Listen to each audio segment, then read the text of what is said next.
Les Suisses ont accepté par référendum les quotas d'immigration dans leur pays. Oscar Freisinger, Camille Girard est parti en Helvétie à sa rencontre. Ce rappeur stresse. Dans un de ses clips, il s'en était pris à son parti. Laissez me demander, j'ai excuse publique, messieurs, les voilà pour de facho c'est ma bille. Un personnage double.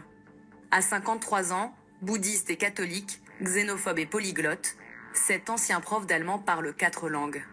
Avec son style babacool, il a d'abord été élu député, puis il y a un an, ministre fédéral en charge de l'éducation et de la sécurité. Non, je ne suis pas ministre fédéral, je suis ministre du canton, je suis donc conseiller d'État. Je m'aperçois que les journalistes de Canal+ n'ont même pas la décence de s'informer sur des personnes qu'ils interrogent. Quand on sait que ces guignols font des scores importants, oui, c'est moins rigolo. Mais on a envie de regarder ça, oui, avec des pop-corn et même un joint et se marrer, parce que le type est grotesque. Mais alors le sommet, ce fut cette insistance de la journaliste d'aller filmer dans la prison ici, des îles, et d'interviewer le chef de la police et le chef de service du système pénitentiaire.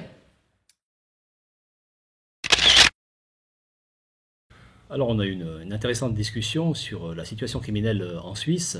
On leur a simplement expliqué que depuis 2010, on avait été confronté à une criminalité itinérante beaucoup plus importante que par le passé.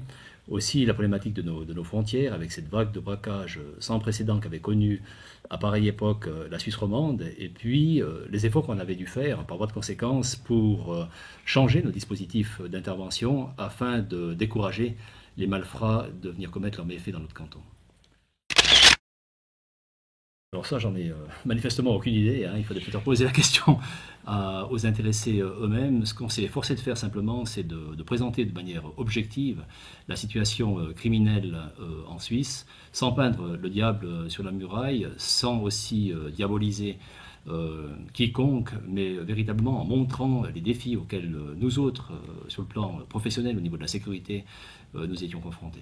On a une criminalité issue principalement des pays de l'Est, notamment dans le domaine des vols par effraction qui nous pose problème, hein. Ce sont des gens professionnels, aguerris, qui viennent commettre des délits dans notre pays. On a aussi des problématiques avec le continent nord-africain pour des problématiques d'infraction à la loi fédérale sur les stupéfiants. Et puis, comme je vous l'ai déjà dit, ces vagues de braquage à main armée qu'on avait connues, mais là plutôt en provenance de France voisine, et qui avaient passablement traumatisé la population à une certaine époque, ce qui nous avait obligés de changer nos plans d'intervention pour être encore plus efficaces que par le passé. Alors absolument pas, hein. L'immense majorité des étrangers qui vivent dans notre pays sont des gens bien, qui se comportent bien. On a des contacts très réguliers avec eux dans nos activités sur le terrain. Et le paradoxal, c'est que ces gens viennent nous dire, mais écoutez, neutralisez ces gens qui viennent commettre des infractions en Suisse, parce que si vous ne le faites pas, c'est notre communauté qui va pâtir d'un certain racisme.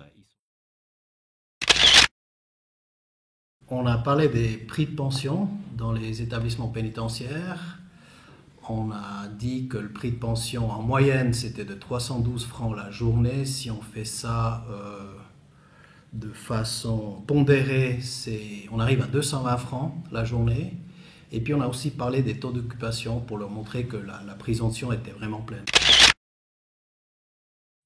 Alors je pense que la vérité elle gêne. S'il y a des gens qui disent la vérité, des fois on ne veut pas l'entendre. On a aussi parlé des étrangers, forcément, qu'on a un taux d'occupation qui est plein ici à Sion, mais que 3 sur 4 prévenus, c'est des étrangers. Je m'interroge.